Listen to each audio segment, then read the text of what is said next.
An unlikely entrepreneur. What does that mean? We're all unlikely entrepreneurs. We're all doing things a little different. We're all coming from a different spot. When you accomplish the things that our guest today has accomplished, and you've overcome the things that he has overcome, you are the definition of the unlikely entrepreneur. The great story of P. Graham Dunn.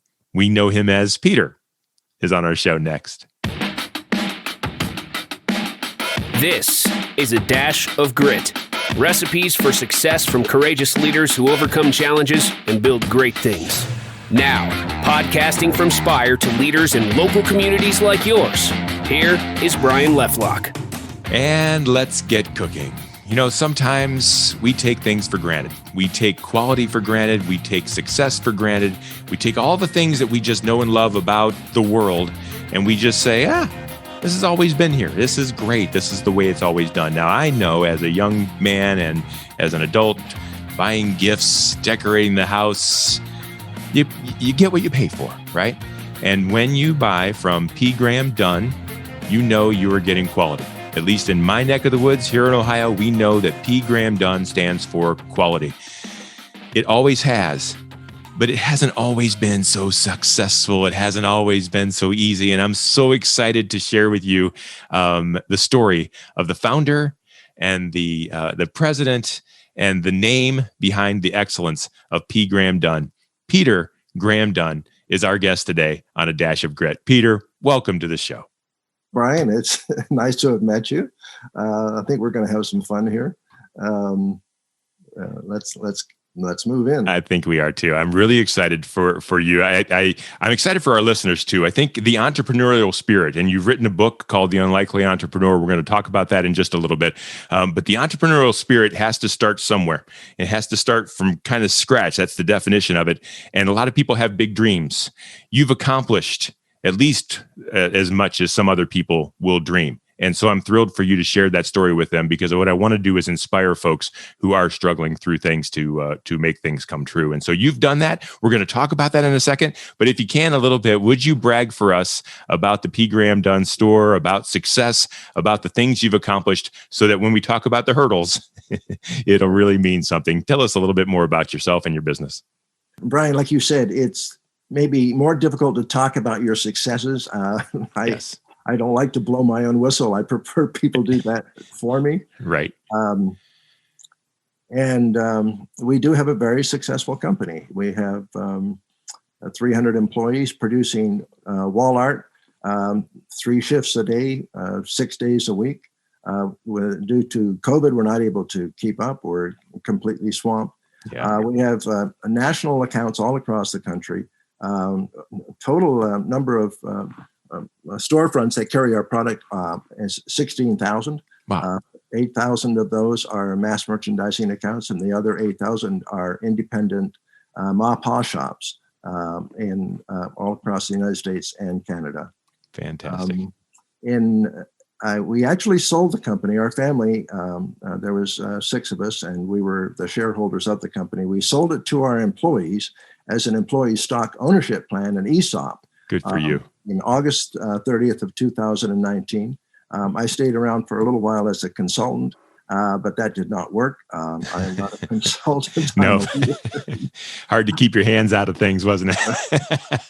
I'm the lead dog in the dog sled for 43 years, and all of a sudden I wasn't that, and it was a very difficult experience. So fortunately, I was able to back out of that, and I found fulfillment in a number of other areas. Of course, the book was a big bridge for me, being able to. It's the first time I've written a book, and I found it to be very fulfilling, very cathartic, and it was released May 1 of this year.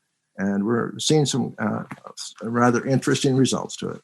I can't wait to talk about it more. I'm interested now that you've sold the company and looking back. What if someone asked you, and I'm asking you, what are you most proud of? Give me one thing that you're most proud of. You're still American made and American owned and employee owned and 300 employees and start from scratch. What one thing stands out that you're really proud of? I think the one thing that I'm most encouraged by and thankful for is the culture that we were able to establish in the business. Mm-hmm. The first 2 employees that we hired, are still with me. They've been with me they're there now for 44 years. Wow. And that's one of the reasons we did the ESOP. If you sell outside of the company, those types of employees are no longer there. And it's the employees that built the company. I was there. I may have led the company, but they are the ones that did the work. So I'm very proud of the culture of the business. It's very. I'm very careful for anything that I feel corrupts the culture and degrades it. And we like to uplift each other. We like to encourage each other. And I think it's that culture of taking care of the details and doing things right, shipping product that satisfy people, that inspire others, which also inspires the employees. And so I would say the thing that I'm most proud of is the culture that we've created and the culture that we've preserved through an ESOP. Without selling it outside of the company, the culture would have gone down the toilet. Yeah. And God bless you for doing that. And I hope more businesses will want to do that. I think it's an amazing option. I'm wondering if the culture part that you're most proud of, if you think back to when it started, when the company started, and when you started this portion of the company of your career, was that a goal? Was that culture on purpose, or did it just happen, but the right people at the right time? No, the culture was not a goal, and it was not on purpose. And I had another company for 10 years that I sold in 87 that did not have that culture. I wasn't smart enough to figure out how important culture was in creating a successful business. And as a result, the wheels came off completely, and I came within an inch of bankruptcy. So such a thing as orderliness, having in a woodworking shop, there's sawdust everywhere. And if you don't absolutely clean your shop before you go home at night and maintain that type of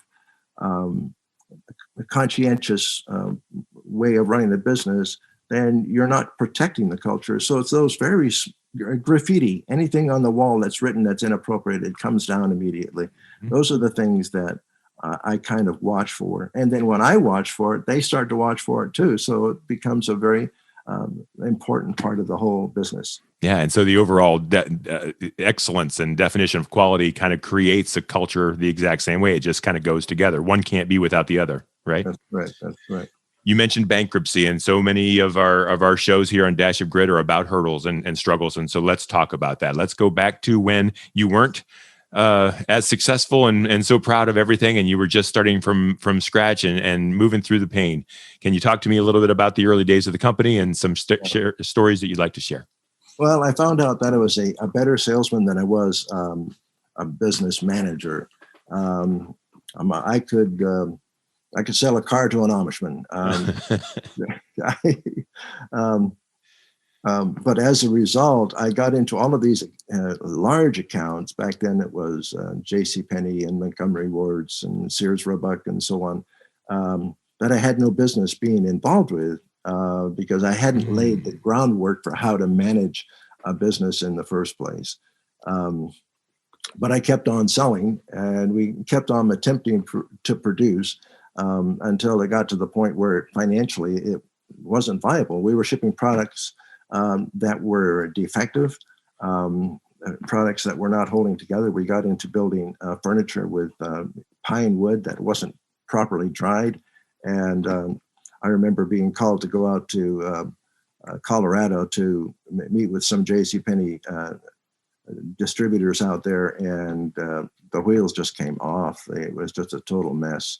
Where did the wheels come off? Did the wheels come off on their end that they weren't satisfied, or that you weren't satisfied? We were shipping defective product. Yeah, and actually, kind of unknowingly shipping defective product because we didn't know what we were doing. But that didn't stop me from jumping into it, anyways. The typical entrepreneur with a lot of confidence, but not enough experience to be able to pull it off. So then, what happened then? Well, JCPenney, I got one invoice from them that was deducted by $250,000 for defective goods. At the time, it was a $4 million company. We had over 100 employees. JCPenney came along and said, "We've got to send into you somebody that can help you manage your business, or we're going to pull your account." Well, at that point, I couldn't live without their account. So they brought in this business manager who I had to basically defer the management of the business to.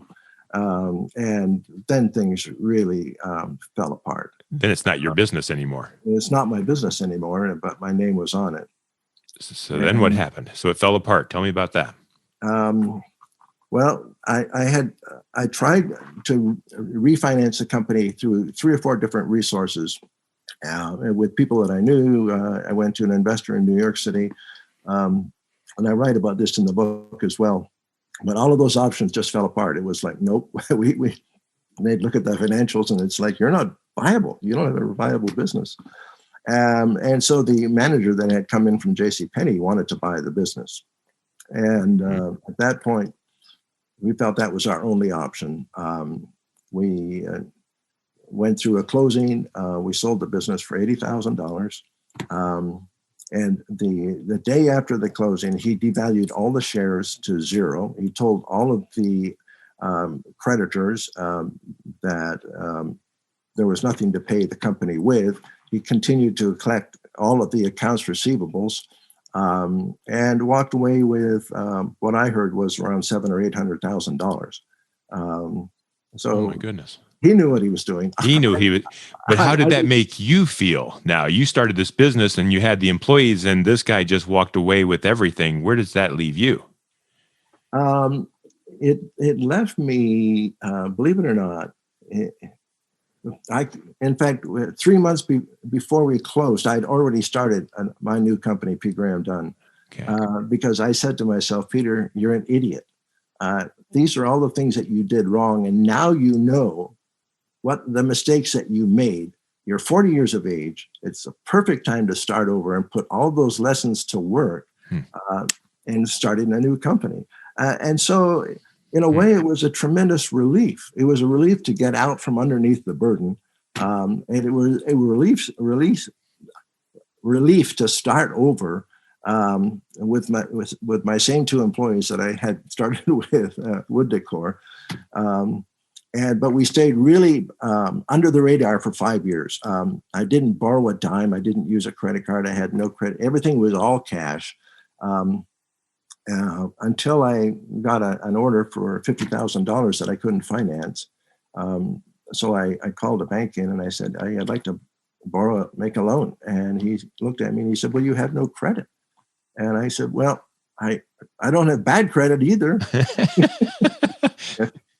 And he, at that point, that was our first loan. And at that point, by then, I'd also learned how to manage the money that I had. And so you can borrow money effectively, or you can borrow money foolishly. And fortunately, I had learned how to borrow money effectively. And as a result, over the next 30 years, we were able to do what we did. But it was baby steps all the way along. There were never any quantum steps. It was just baby steps. Bunts and singles is what I used to say. We don't like home runs. They clear the bases. That's right. That's right. Keep it small. Keep it under complete control. Go home and sleep well at night. Now, that's not to say we didn't run into obstacles, but it took the failure of wood decor for me to recognize what it really took to run a business successfully. And on another podcast I was on, I said something about when you're going to make a mistake as quick as you can so you can start over as soon as you can. Yeah. Because a hard driving entrepreneurial business person who goes through an early failure is actually handed a gift because it provides for him an opportunity that he was incapable of utilizing when he first started. Because when you first start, you don't have a clue what you're doing. Is that gift, though, ever misperceived as, oops, that door's closed, I guess I need to be doing something else? What separates you from someone else that says, when you failed, you couldn't wait to jump back in? When the rest of us fail, we're like, oh, no, don't hit me again. I'll do something else. We quit. I'm looking at that sign behind you it says grit. Yes, sir. And I'm Scots-Irish. I don't quit too easily. I persevere. It was, Yeah, I think some people feel that if they failed once, they're toast. They won't be able to recover. But if they really think it through and find out for the reasons for their failure and connect those dots, they're really in a position now to start over. But yeah, you've got to be dedicated. You've got to be committed.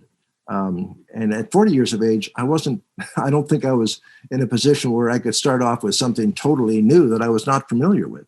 I totally understood the wood products manufacturing process. I understood all the suppliers, the equipment, the technology, which at that point was pretty minimal. And so it was just like, let's start over and let's just do this right. And thankfully, it turned out that way. And doing it right, that leads me to my next question. You grew fast and you had immediate success, and you were instantly is probably a strong word, but in JCPenney, and you just overgrew. How did you learn quickly to do bunts and singles and not just learn to hit home runs better? Because you learned from JCPenney that, look, if I can just, figure out a way to produce more product with more quality, I can be in JCPenney again like that. But yet you went to the slow, do it right quality step. What caused that?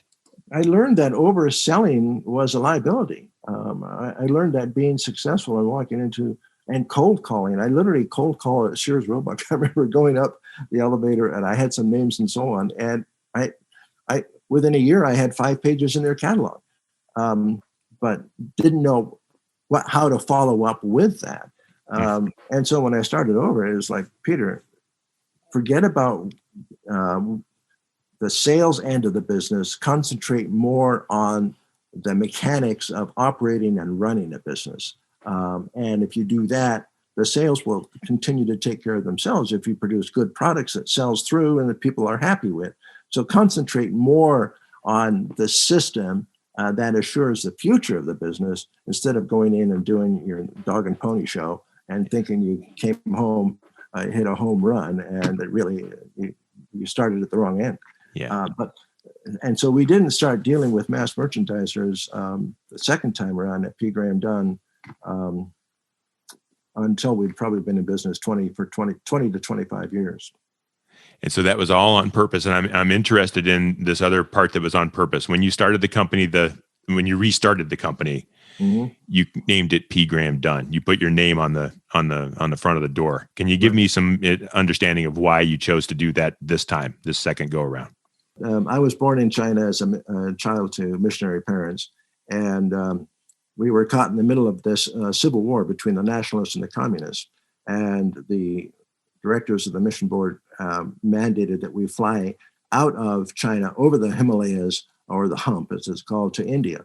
My parents flew out on a plane, but their supervisor, Graham and Elsie Hutchinson, were not allowed. Gave up their seat literally for my mom because she was pregnant at the time, and said, we'll take the next plane out. The next plane out crashed and the Graham Hutchinsons were killed. My mother, when she heard that, she said, my first male child will be born. I want to name him after Graham Hutchinson. So that's where P. Graham Dunn came from. When our son Thomas was born, and he's now 37, we named him Thomas Graham Dunn. And so when we started the business, we said, we're going to honor the Graham Hutchinsons one more step by naming it P. Graham Dunn. And so that's the origin of the name behind P. Graham Dunn. Good for you. And that does fit, because the origin of the name and what the name stands for is as much about your product as anything else. And I think it's important that people know that. So thank you for sharing that. And so putting P. Graham Dunn on the back of every product that we sell with a sticker was our way of saying, we're going to put something out that that honors P. Graham Dunn, but that also maintains the integrity of the business, so that when you're producing items, it's something. If your name's on the back of it, you're going to make sure it's done right, and you're going to make sure the customer is happy with what he gets. Yeah. And was there a conscious moment when you were trying to decide what to call the next company where you said, no, I'm putting my name on this product. It's the way it's going to be, or were there other opportunities? No, I think we weighed with, are we being vain by putting our name on the business? And, does it have to be all about you? But I decided it wasn't about me. It was about maintaining the integrity of the business by putting my name onto the products and onto the company. Yeah. And I think that means everything when someone gets one of your pieces as a gift or puts it on the wall, it's got your signature behind it. And even if they don't know you, and now they do, or if they read your book, they will.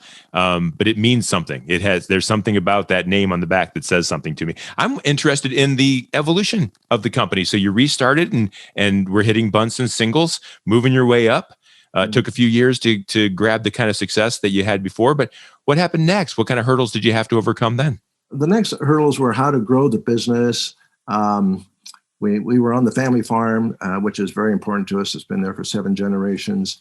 And I had to play the dance of, like, if I overextended myself and we owned the family farm and I did go through bankruptcy, I would lose the farm, which to me was more important than the business itself. Yeah. We put up our first building on the farm. It was about $1.3 million in the year 2000. And we outgrew that in 2007. And that's when we moved over to P. Graham Dunn on State Route 30. And I had to go back to the bank a second time. And this time I needed to borrow $6 million.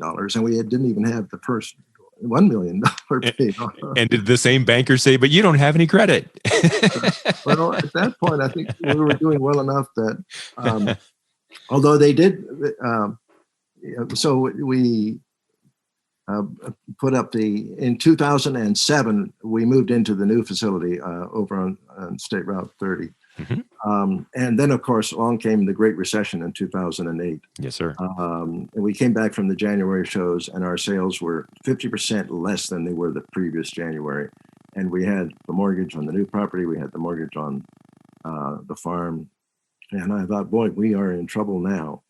And I came out with a unique way of pulling ourselves through that recession.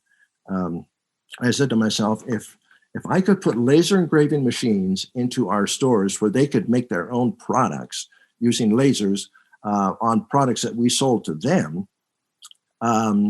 maybe that could pull us through this Great Recession. So I went to my supplier in France, who was providing us with these epilogue machines. They were $10,000 each. And I said, could you sell me 100 of these machines and give me a year to pay you back? Well, he was looking for business too, because business was a little flat for him. He said, yeah, we'll do that. So I got 100 of these machines. I went to our sales organization in Atlanta and presented to them this idea of putting these 100 machines into stores at no cost to the customer. All they had to do was buy $600 worth of product from us each month for the use of the machine. If they didn't buy $600 worth of product, they'd have to pay us a $250 penalty for having the store in the machine without it being used. Okay. Long story short, we placed 140 of those machines in the stores.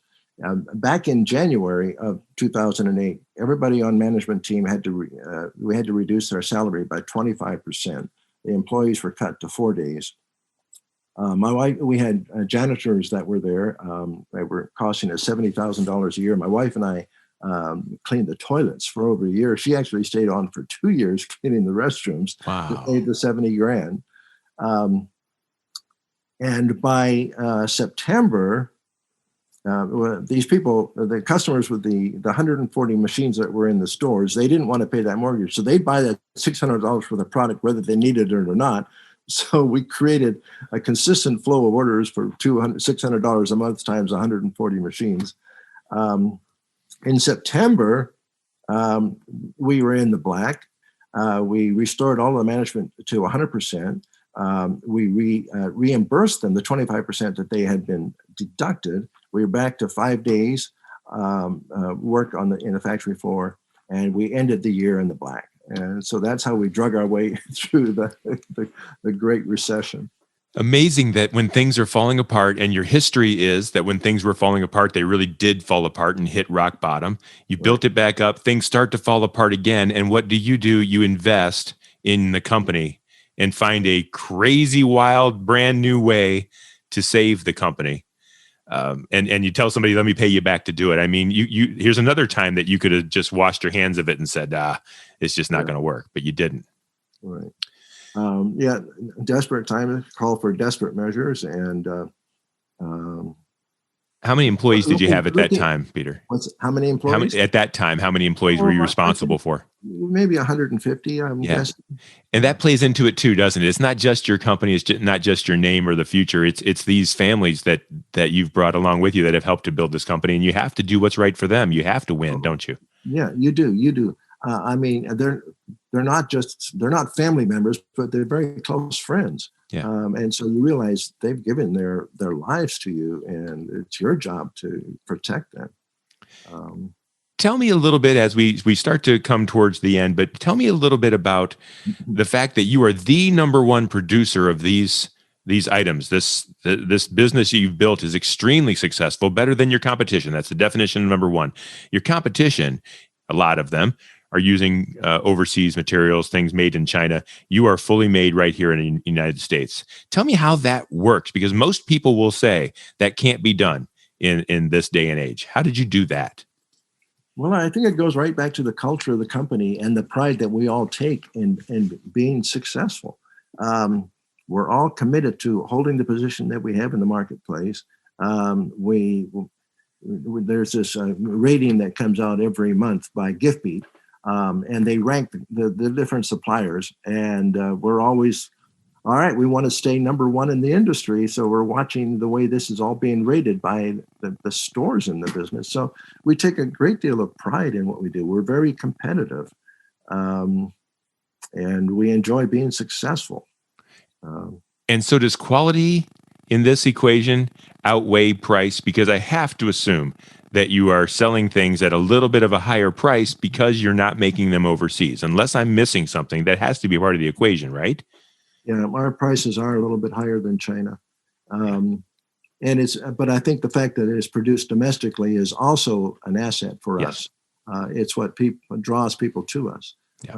And they like to have in their stores products that are made in the US of A. So that's been an asset as well. Yeah, I agree. I think that's probably right. And it's alluring for a business owner to cut costs and keep price and revenue and things. And I don't think it's bad if someone does, ship things overseas. But Right. You made a conscious decision not to. I'm sure that at times you had opportunities or saw the benefits or things. Making those decisions to stay here in the States, can you tell me a little bit about some of those tough decisions you had to make? Well, I have to be totally candid with you. We do bring in components from China. Okay. I mean, it's not a big part of our business, but when it comes to making little boxes and when there's a high degree of labor, we import those. We do an awful lot with ceramic coasters. We import the coasters, and then we do the Graham Dunn. So in those situations, we don't advertise them as being all made. We will advertise those as being printed in the United States of America. So Sure. We do utilize various parts, but for the most part, we're using eastern white pine that grows up in New England that comes in by the truckloads. That is then processed through the milling department. It goes through the paint line, goes through the substrate printers, and is packaged up over 5 conveyor lines with 80 women running 5 conveyor lines, going to the warehouse and shipped out the door. Mm-hmm. American made right here in Orrville and Dalton, right here in Ohio. Right. Fantastic. Are you produced anywhere else, or is it all right here in Ohio? It's all right here. Yeah. Very good. Tell me a little bit about what's next for P. Graham Dunn. I know you've sold the company, but it is employee owned, and I'm sure you keep your eyes on things a little bit, and you're really proud of the success. What are the hurdles that you face moving forward, or that the company faces that is going to have to show some grit to overcome? Well, the COVID was a huge part of that, of course. Sure. We've been shut down for 10 weeks, and we had a order on the dock for $180,000 that we were not even allowed to ship, which we lost the order of. So it was a big step back. But the company right now is as competitive and as thriving as it's ever been. And I think the ESOP is the history of the culture is a big part of that. But also the ESOP is another big part of it. They now are the shareholders and the owners of the business. In April, this past April was our biggest April month in shipping. It was the 3rd biggest month in the history of the company. So there's an awful lot of backslapping going on over there. about how well they are doing in spite of the challenges that they're being faced with. They have sales goals that are rather remarkable, what they hope to achieve in 2021, 2022. And there's also kind of a generational gap there too. The folks my age are like, let's take care of this and slow it down. Whereas we have a whole bunch of millennials in there that are very driven, that are wanting to push it the other way. Yeah. So we have some very good internal tensions in the business. One thing I must tell you about is that in the process of the sale of the company, I put together a board. 3 of the board members had collective years of 140 years of working at P. Graham Dunn. So there's your culture preservation right there. Yes. The CEO had been with me for 20 years, and he's running the company. The board chair is a personal friend of mine who's brilliant. So I put together a combination of talents there to lead the company going forward. And fortunately, it's working very well. Well, congratulations on setting that up, from the first 2 employees that are still there all the way to one of them is a board member. Yeah. Yeah. So you've been blessed and you've made good decisions. And I think that it shows in everything you're doing. And I will say this, I believe, this is just my opinion, that when COVID hit, it hit us hard, and it took a shell away of protection. Like all of a sudden there was this thing that could really hurt us and really could shut us down, similar to past events. And I think people learn to rely again on things that they trust and that they know and they feel confident in. If they were going to spend $1, it was going to be $1 well spent and not just on any old thing that they're thinking about. And if you tell me that April, one of the biggest months in the history of the company, I think that's by no accident. I think that people are trusting things, and they trust your name and they trust your product. So congratulations. Yeah. Well, thank you, Brian. It's been a joy to chat with you. Before you go, tell me about your book. You wrote a book. It's called The Unlikely Entrepreneur, and I want to hear a little bit about what it is and how people can find it, because I know this podcast is only scratching the surface of your incredible story. Well, it's a story about I being born in China, being raised in Canada, moving down to Ohio. There's 23 chapters. The last 2 or 3 chapters talk a great deal about the ESOP. Chapters like 12 to 20 talk about P. Graham Dunn and how we restarted. And up through chapter 12, it was all about how I basically flopped around like a fish out of water, trying to figure this all out. So I talk far more about where I messed up and screwed up and failed than I did about how I succeeded. But as I said earlier, embracing adversity was a big part of what enabled us to do that. And it was a very cathartic experience to write the book. I enjoyed it. It was my way of kind of stepping away from the company because I was just so obsessive about the business, and I needed to make a break and to get away. Being a consultant did not work for me, and I had to get back to who I was as a person. What was the hardest thing about writing the book?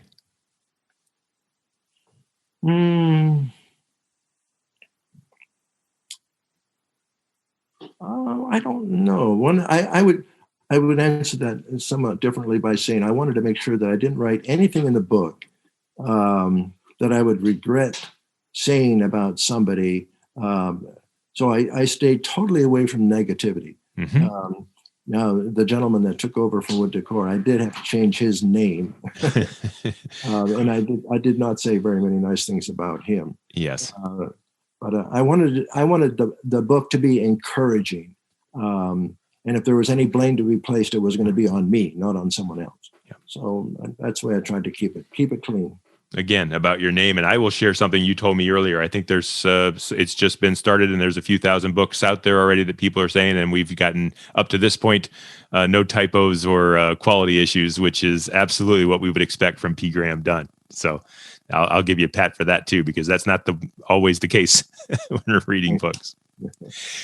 Peter, and how would people reach out to you? I imagine people might want to talk about ESOP, or they might want to talk about the book, or just hear from you, or see if there's ways that they can learn from you a bit. How would they reach out to you and find you? I'll give you my email address. It's Peter at Graham Dunn, all one word, Peter at pgrahamdunn.com. And I'd welcome any emails that you want to send me. That's fantastic. Peter, thank you so much for sharing your story. Before I say goodbye to you, I want to give a quick plug to my company that is paying for this opportunity for us to be on here, and that is Spire Marketing. We are thrilled to help businesses succeed. Your business, Peter, has succeeded, and other businesses are trying to. And you know full well the ceilings that you can hit, and the strategies that you need, and the assistance that sometimes is needed to overcome things. And so that's what Spire does. And our team can come alongside a business owner and a business leader and help them figure things out. So if it's digital marketing, website design, brand strategy, implementation systems, those are the things that we do. And you can find us at spiread.com. My name is Brian Leffelock. I'm the director of sales at Spire and the host of Dash of Grit podcast. Thank you so much, Peter Graham Dunn, for being a part of our show. I really do appreciate it. Thank you, Brian. It's an honor to be here. Folks, we do this once a week. Check back next week for another episode. And until then, stay gritty and win the day. This is A Dash of Grit. Recipes for success from courageous leaders who overcome challenges and build great things.